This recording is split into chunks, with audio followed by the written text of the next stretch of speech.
Hello my dear students, welcome back to our YouTube channel. तो चलिए देखो start करते हैं यूनिवर्सिटी का अक्टूबर 2024 में जो बीआरएफ उसका जो पेपर आया था उसके एमसीक्यू का एक बार सॉल्यूशन करते हैं और एक बार सारे एमसीक्यू के सारे जो ऑप्शन है उसको समझ समझ के करेंगे। ठीक है, ऐसा नहीं है कि सिर्फ एमसीक्यू का आंसर टिक लगा के मैं आपको समझा दूंगा। ठीक है, मैं आपको सारे ऑप्शन को एक बार समझा के काम करवाऊंगा। देखो सबसे पहली बात है यहाँ पर आपका जो फर्स्ट टॉपिक है। ठीक है, अब देखो आप फर्स्ट टॉपिक जो है जो आपके एमसीक्यू में है उसको ध्यान से पढ़ो। Which of the following is not consider a negotiable instrument. अब आप देखो नेगोशिएबल इंस्ट्रूमेंट की डेफिनेशन पढ़ोगे ना तो उसके नीचे बुक्स में एक पॉइंट लिखा है कि जहां पर ऐसा भी बताया गया कि कौन कौन से डॉक्यूमेंट जो है वो नेगोशिएबल इंस्ट्रूमेंट बोले जाते हैं। अब पहली तो बात यह है कि नेगोशिएबल इंस्ट्रूमेंट मतलब क्या हो जाता है, जब एक डॉक्यूमेंट हम किसी दूसरे से किसी तीसरे पर्सन के पास इजीली ट्रांसफर कर सकते हैं। ठीक है, एंडोर्समेंट करके भी उसको ट्रांसफर कर सकते हैं। ठीक है, तो उसकी डेफिनेशन से ये बात क्लियर होती है कि नेगोशिएबल इंस्ट्रूमेंट उसको बोलते हैं। अब यहाँ पर आप देखो कि इनमें से कौन से डॉक्यूमेंट्स ऐसे हैं जो हम ट्रांसफर नहीं कर सकते इजीली। ठीक है, जैसे देखो यहाँ पर एक तो मनी ऑर्डर और डॉक वारंट और सेट सर्टिफिकेट। अब आप इसको ध्यान से पढ़ोगे ना बुक्स के अंदर तो वहां पर क्लियर कट एक एग्जांपल देके लिखा है कि इन इन डॉक्यूमेंट्स को हम लोग क्या मतलब नेगोशिएबल इंस्ट्रूमेंट नहीं बोल सकते। ठीक है, आप देखना कि आपके बुक्स के अंदर इसको क्लियर कट लिखा है। ठीक है, तो यहाँ पर बोलेंगे कि ऑल ऑफ द अबव, ये सारे के सारे नेगोशिएबल इंस्ट्रूमेंट नहीं है। अब नेगोशिएबल इंस्ट्रूमेंट की अगर डेफिनेशन देखोगे ना तो उसमें आपको नॉर्मली तीन डॉक्यूमेंट्स जिसमें हम बोलते हैं promissory note. Okay okay, promissory note, फिर बिल्स ऑफ एक्सचेंज और चेक। ठीक है, ओके, तो ये था आपका तीन जो नेगोशिएबल इंस्ट्रूमेंट एक्ट की जो डेफिनेशन है उसके हिसाब से इसको कवर किया गया। ठीक है, तो चलिए ये तो आपने कर लिया। उसके बाद हाउ मेनी स्टिपुलेशन, देखो ये एक है कि कितनी स्टिपुलेशन।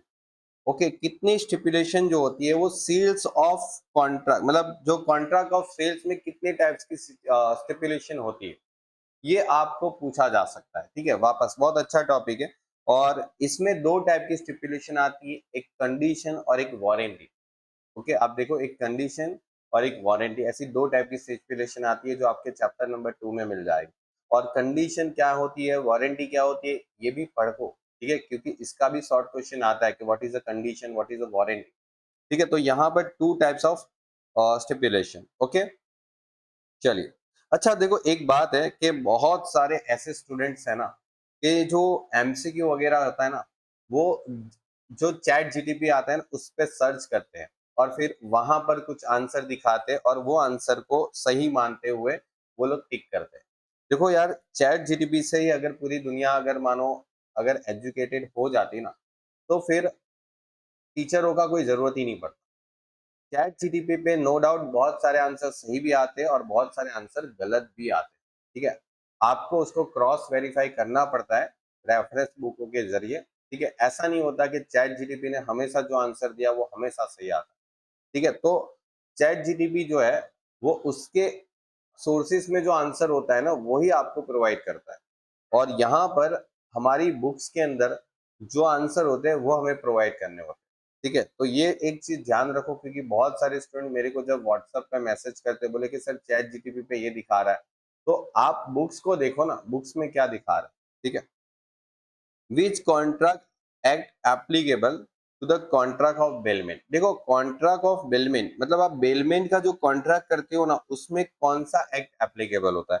अब देखो ये जो बेलमेंट होता है ना वो आपने सेमेस्टर नंबर 5 में पढ़ लिया था। ठीक है, याद करो बेलर बेली।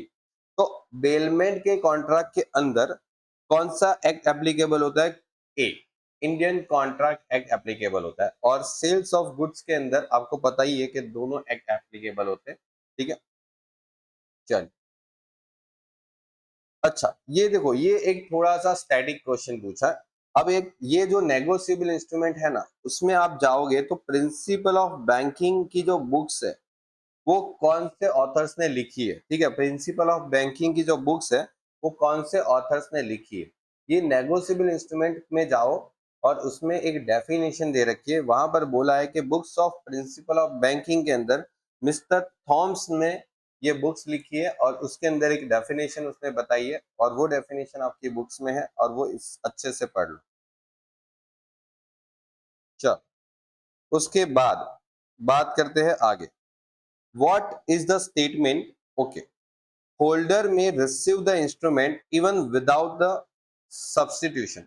ओके, क्या आंसर आना चाहिए? देखो ट्रू है या फॉल्स है। देखो ये सब तो ऐसा कभी होता नहीं है, ठीक है, या तो ट्रू होता है या तो फॉल्स होता है। तो अगर इस टाइप का एमसीक्यू देते हैं ना, तो मेरे ख्याल से पार्शियल वाला तो कोई ऑप्शन ही नहीं होना चाहिए, ठीक है, पार्शियल वाला तो देखो कोई ऑप्शन नहीं होना चाहिए। तो what is the statement? Holder may receive the instrument even without the substitution. तो देखो क्या होल्डर जो है वो इंस्ट्रूमेंट होल्ड कर सकता है विदाउट, जो है ना, यहां पर कंसिडरेशन लिख सकते हो, ऐसा भी लिख सकते हो। तो यार ये ट्रू है, ठीक है, ये क्या है? ट्रू है। ओके, तो यहां पर ध्यान रखें कि ये ट्रू आ जाएगा। ओके, क्या आपका जो होल्डर है वो विदाउट कंसिडरेशन भी क्या कर सकता है? इंस्ट्रूमेंट को ले सकता है। Which company can issue the share warrant? अच्छा, कौन सी कंपनी शेयर वारंट इश्यू कर सकती है? ठीक है, तो देखो पब्लिक कंपनी कर सकती है, पब्लिक कंपनी कर सकती है, बिल्कुल। प्राइवेट कंपनी कर सकती है। देखो प्राइवेट कंपनी शेयर वारंट जो है ना वो इश्यू नहीं कर सकती, ठीक है, तो प्राइवेट कंपनी शेयर वारंट कभी इश्यू नहीं करेगी, only public company share warrant issue करेगी। विच डॉक्ट्रिन? अब देखो यहाँ पर ये सवाल 2 बार पूछा और मैं इस क्वेश्चन के अंदर आपको एक और क्वेश्चन समझा रहा हूं, तो ध्यान से समझना कि which doctrine is known as a doctrine of procedural notice. Okay, कौन सा डॉक्ट्रिन है जो प्रोसीजरल नोटिस है? तो बोले constructive notice. Doctrine of constructive notice is a doctrine of procedural notice. Okay, अब देखो ये भी पूछ सकते हैं कि इनमें से कौन सा डॉक्ट्रिन, मतलब जैसे बताऊं कि डॉक्ट्रिन ऑफ कंस्ट्रक्टिव नोटिस जो है वो किसके लिए पॉजिटिव है और किसके लिए नेगेटिव, ठीक है, मतलब पॉजिटिव किसके लिए और नेगेटिव किसके लिए। ओके, किसके लिए पॉजिटिव किसके लिए नेगेटिव है ये बता सकते। तो देखो डॉक्ट्रिन ऑफ कंस्ट्रक्टिव नोटिस जो है ना वो कंपनी के लिए पॉजिटिव है और जो आउटसाइडर होते हैं, आउटसाइडर, उसके लिए नेगेटिव डॉक्ट्रिन है। ये भी अच्छे से पढ़ लो, मैंने आपको समझाया हुआ है अच्छे से कि भाई कौन सा, मतलब ये जो डॉक्ट्रिन है वो कैसे वर्क करता है, ठीक है, ये मैंने आपको समझाया हुआ है। चलिए उसके बाद बात करेंगे the form in the. Okay, कौन सा फॉर्म? देखो ये फॉर्म वाला तो फिर से आ गया, मैंने इसके पहले वाले लेक्चर में भी आपको समझाया था कि ए वाला जो फॉर्म है, मतलब जो बी वाला फॉर्म है, वो लिमिटेड बाय गारंटी और नॉट हैविंग शेयर कैपिटल, और लिमिटेड बाय गारंटी और हैविंग अ शेयर कैपिटल। फिर unlimited company not having share capital और unlimited company having a share capital, और लास्ट में है company limited by the share. और अभी देखो हमारे पास जो क्वेश्चन है उसमें अनलिमिटेड कंपनी है और शेयर कैपिटल भी है उसके पास, मतलब आपके ऑप्शन के लिए देखे जाए तो अनलिमिटेड कंपनी और शेयर कैपिटल भी है, मतलब टेबल ई लगेगा, मतलब यहाँ पर टेबल ई ही लगेगा। और देखो ये जो है उसमें ये 2 टॉपिक है, जैसे 7 और 8, ये आपके इसके पहले वाले पेपर में भी पूछे गए थे और इस वाले पेपर में भी पूछे गए हैं, ठीक है, तो ध्यान रखिए दोनों पेपर के अंदर ये टॉपिक आ चुका है। तो हो सकता है कि अभी कोई और टेबल पूछ ले, बी, सी, ठीक है, ये भी पढ़ के जाओ, और इसके लिए मैंने यहाँ पर देखो लिखा ही है, ठीक है, मैंने आपको देखो सब कुछ प्रोवाइड किया है, आधा काम तो आपका मैंने आपको करके दिया है, ठीक है। चलिए, how does the promoters work? अच्छा देखो प्रमोटर्स जो वर्क करते हैं उसका एक तो रिस्पॉन्सिबल तो रहता ही है, मतलब उनकी खुद की रिस्पॉन्सिबिलिटी रहती है और वो रिस्की भी रहता है, तो मेरे ख्याल से यहाँ पर जो ऑप्शन है वो 90% 99% ऐसा चांसेस है कि सी ऑप्शन आना चाहिए कि रिस्की एंड रिस्पॉन्सिबिलिटी दोनों प्रमोटर्स की रहती है, ठीक है। चलिए उसके बाद details including in the form of an INC1। अच्छा एक और चीज है, ये प्रमोटर्स का डेफिनेशन पढ़ लेना, मैंने टेलीग्राम चैनल पे पोस्ट किया है, ठीक है, और ये डेफिनेशन आपको पूछते भी है। चलिए details including in a form INC1। देखो INC1 वाला जो फॉर्म है उसमें कौन कौन सी डिटेल फिलअप किया जाता है। अब देखो ये आपको कहाँ मिलेगा, तो अगर आपने online registration of the company पढ़ा है ठीक से, ओके, उसमें बहुत सारे फॉर्म है, कौन सा फॉर्म किसके लिए है और उसमें कौन सी डिटेल फिलअप करनी है वो भी आपको पढ़ना पड़ेगा, क्योंकि वो मैंने आपको बताया भी है। तो यहाँ पर एक चीज ध्यान रखो कि INC जो 1 है उसके अंदर कंपनी के टोटल 6 नाम आपको प्रपोज करने पड़ते हैं कि भाई मुझे ये 6 नाम, सोच समझ के आपने 6 नाम बताया कि भाई ये 6 नाम हमने सोचे हैं कंपनी के। तो देखो यहाँ पर बोला है 6 पॉसिबल कंपनीज नेम, ओके, तो ये एक ऑप्शन है यहाँ पर 6 पॉसिबल कंपनीज नेम।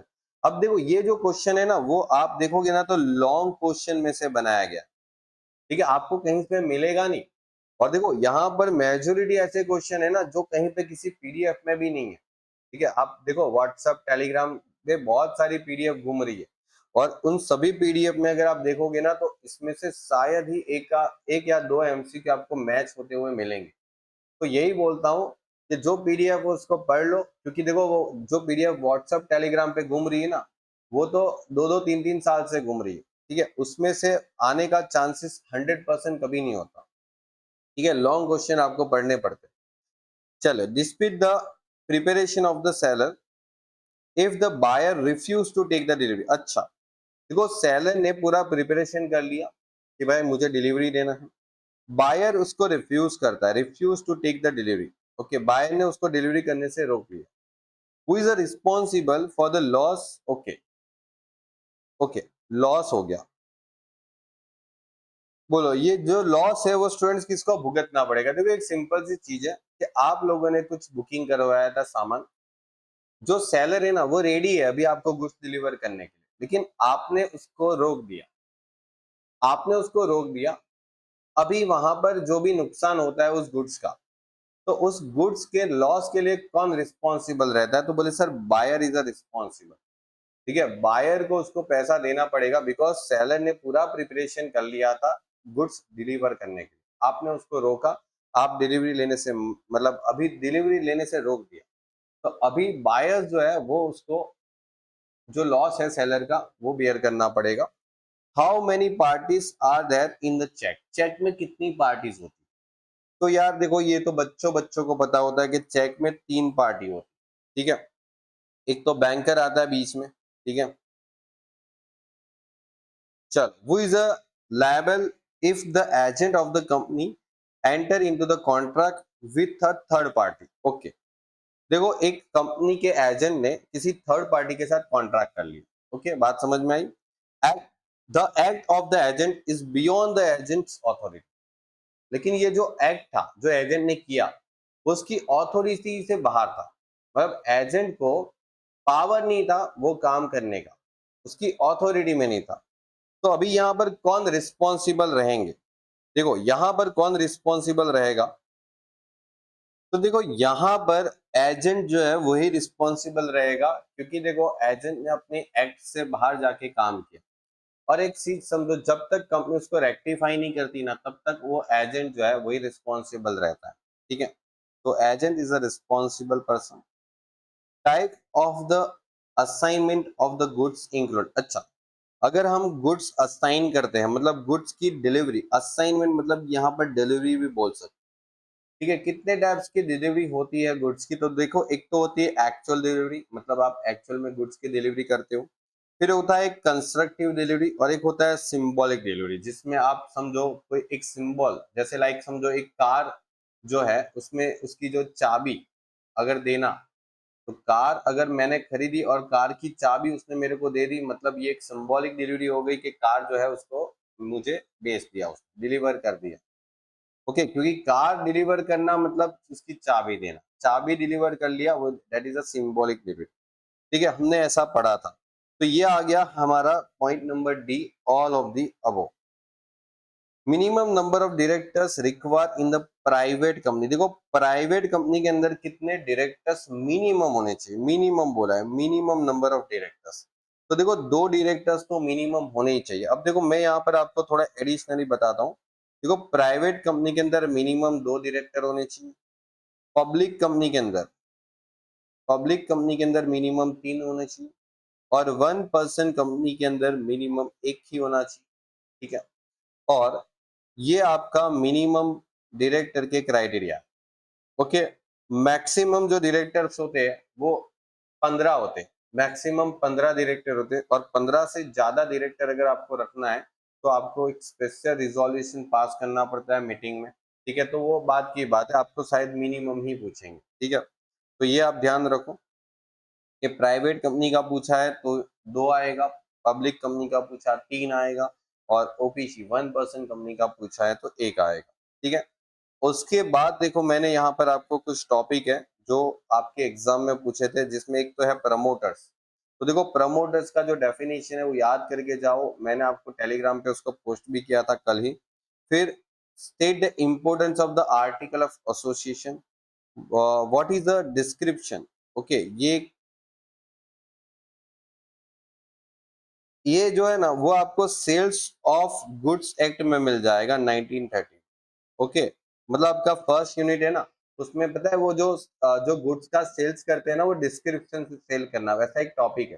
तो उसमें डिस्क्रिप्शन का मतलब क्या होता है, मतलब देखो लॉन्ग क्वेश्चन के अंदर बीच में डिस्क्रिप्शन का मतलब बताया हुआ है कि what is the meaning of description. क्या आप जब गुड्स अपना डिस्क्रिप्शन से बेचते हो तो उसका मतलब क्या होता है, what is the meaning of description. और drawee in case of need, okay, ये आपको मिल जाएगा नेगोशिएबल इंस्ट्रूमेंट वाले टॉपिक से।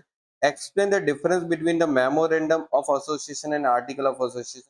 देखो यहाँ पर लॉन्ग क्वेश्चन से कोई भी एक जो डिफरेंस है वो आपको लिखना है। ठीक है, list the exclusive right of the private company. देखो प्राइवेट कंपनी के जो राइट है, क्या प्राइवेट कंपनी को क्या एक्सक्लूसिवली राइट मिलते हैं, वो मैंने आपको पूरा लिस्ट बताया हुआ है, वो आप उसमें से थोड़े बहुत टॉपिक इसमें लिख दो। Right of lien and stop of goods in a transit, मतलब जो गुड्स है वो रास्ते में रोक सकते हैं ना। ठीक है, और right of lien and stoppage of goods in transit, इसके बारे में आपको समझाना है। ठीक है, how many parties to the bills of exchange and which are थे। ओके, कौन कौन सी पार्टीज होती है बिल्स ऑफ एक्सचेंज में, तो देखो बिल्स ऑफ एक्सचेंज के अंदर 3 पार्टीज होती है। एक तो ड्रोवर, ड्रोवी और पे। ठीक है, ड्रोवर, ड्रोवी और पे। ठीक है, ये आपको मैंने बताया।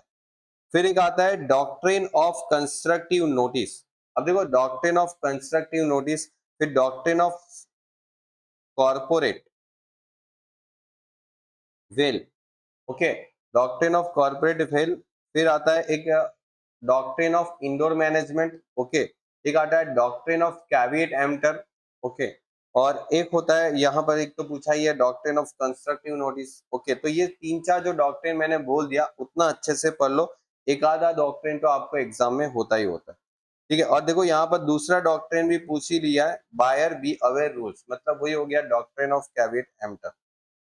और right of the holder in due course, ये एक इंपॉर्टेंट क्वेश्चन हो गया, right of the holder in due course. और एक है right A note about the private company, private company के बारे में लिखना है। अब देखो दूसरी बार हो सकता है प्राइवेट कंपनी के जगह पर अगर पब्लिक कंपनी का पूछ लिया, या फिर आपको 1% कंपनी का भी पूछ सकते हैं, या फिर आपको ऑनलाइन रजिस्ट्रेशन भी पूछ सकते हैं। ठीक है, चलिए।